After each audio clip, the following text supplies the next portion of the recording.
Good morning, good evening, good afternoon, wherever you may be. CW down at BTH&T. Yeah, every now and then I come across some things that even strikes me funny. I don't know if you can hear Jackson in the background. He's kind of that way. But it's part of history, and I think it's kind of funny. Some people make assumptions. We'll start with this one. A 63-year-old school teacher in 1901 was the first person to go over Niagara Falls in a barrel and survive. Her name was Annie Taylor. That's right, it was a woman. What she taught in school, probably aerodynamics, how to survive, don't take bets when you're drunk. I don't know.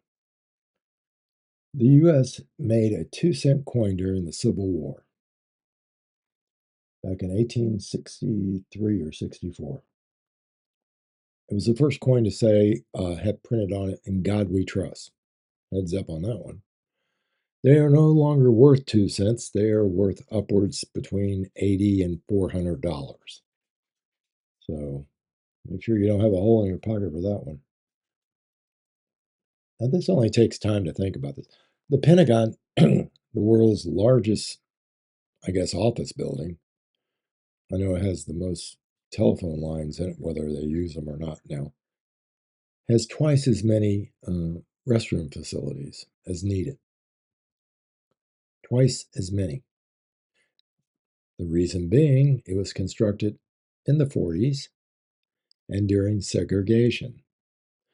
You know, for y'all who are too young, segregation back in those days, this is one of those things in our history that we learn from and why we should learn again. Blacks or colored people had to have other facilities besides whites. Yeah, I know it sounds idiotic now, but you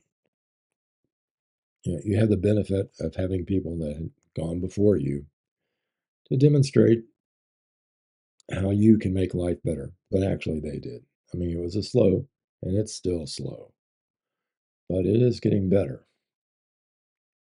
But that's just some of the silly stuff. I remember growing up in the '60s, and I had often asked all the time, "What does it?" We would pull up to this family restaurant, and it said, "For colored service, enter on the side." What is that? Where we get spaghetti or something like that? Yeah, I was just young. I know I look older, but I'm not. Let's see here. Yeah, that was built in like the 42s. The U.S. government, another thing, about the same time, 1943, the Secretary of Agriculture, Claude Pitcher, something like that, attempted to ban something as simple as sliced bread. During the war, we were rationing everything in WW2. Rubber, gasoline, you'd get your stamps. You could only buy so much gas a week, or milk, or you could only get so much butter. And this was something else. This thing here, it only had been out for like about 5 or 6 years, I think. And the women of the household, there was nothing better than sliced bread because they hate bringing out those old knives that their grandmother used to slice bread individually.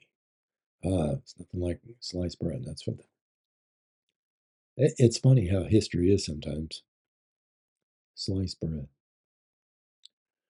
Let's see here. A citizen named Lincoln in 2016 was voted in as mayor of Fairhaven, Vermont. Well, that doesn't sound too weird, except Lincoln was a goat, not greatest of all time. just a goat. But it was pretty good. I mean, it was, what did they do this for? It was a fundraiser, I think, and they try to teach some kids, about civics. Can't do any worse. You got a goat in DC now. And I don't mean the other, GOAT. Yeah, I dribble that way sometimes. I don't think Trump's going to be, independent of it. That's that kind of nation we live in. I can ridicule anybody I want to within reason, and especially if they deserve it. But yeah, that's the way it goes. It was a good day today. Today I'm filming this on Monday, the day before Pat's birthday, so it's January 7th, 2025. Two great things happened.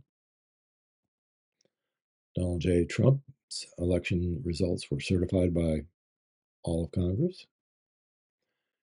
And Justin Trudeau decided he's going to step down as prime minister.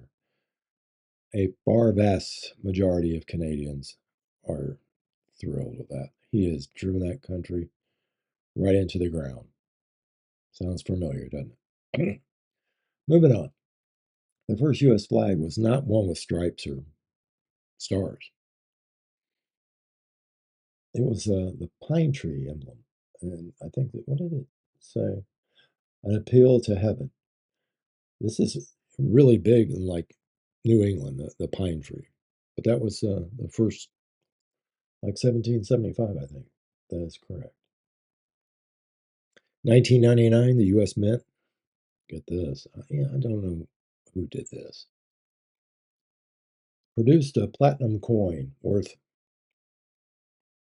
$1 million to be used mostly by collectors.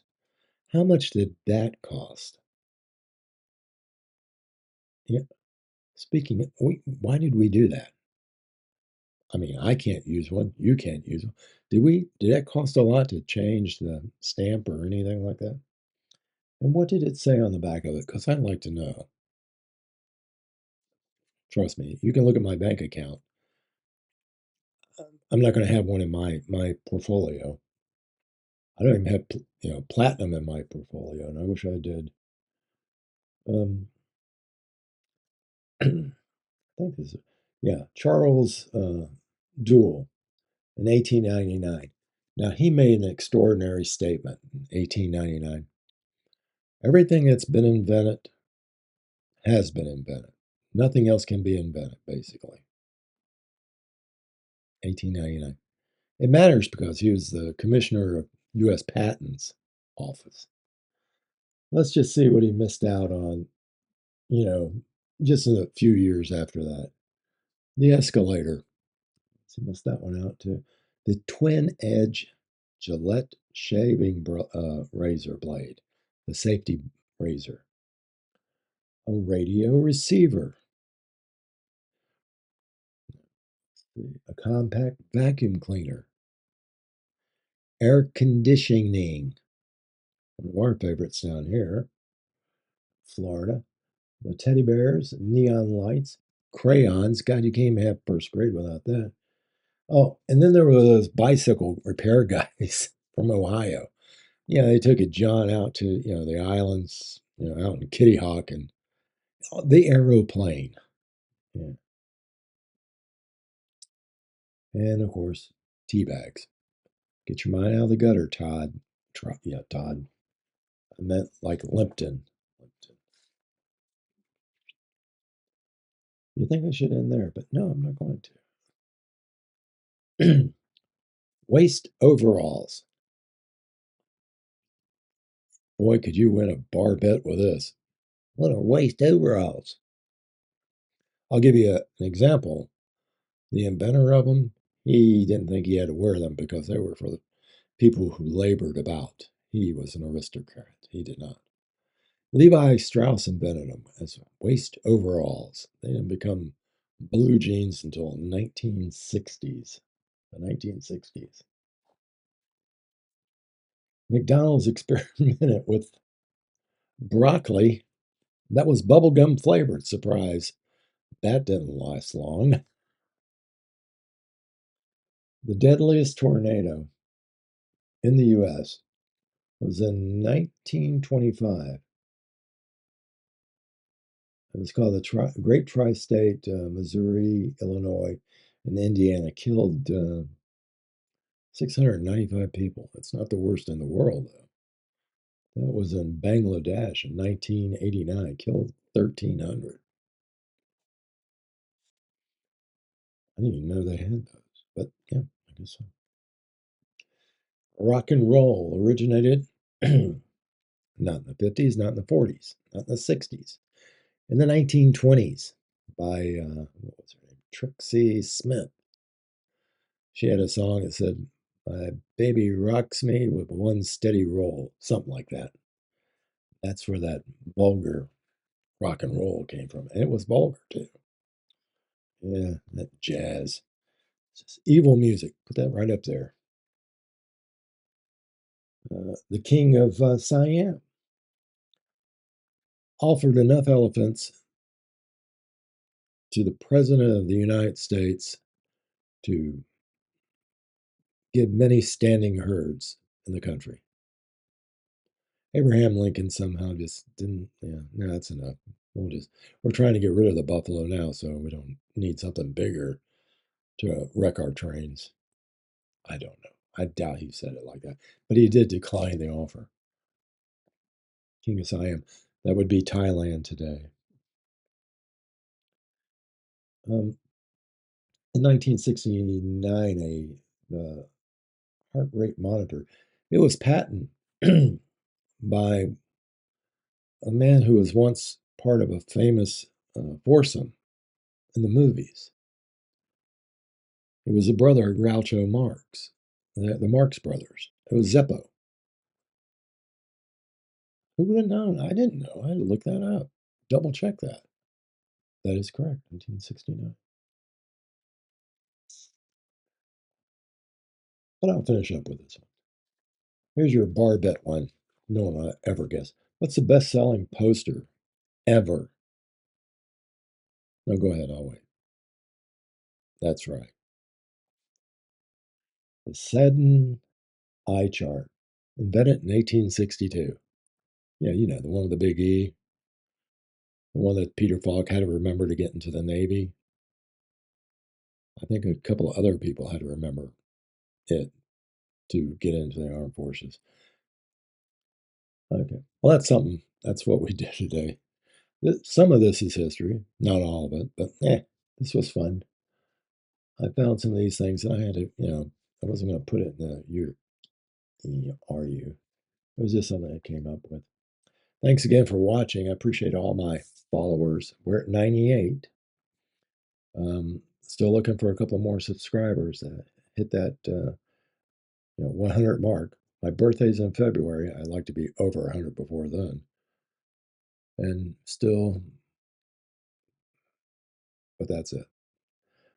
Send a comment, send a like, send a don't like. If you don't like, you got a comment. Doesn't cost anything for this channel. Just me and Jackson in the dungeon. See you next time. Bye.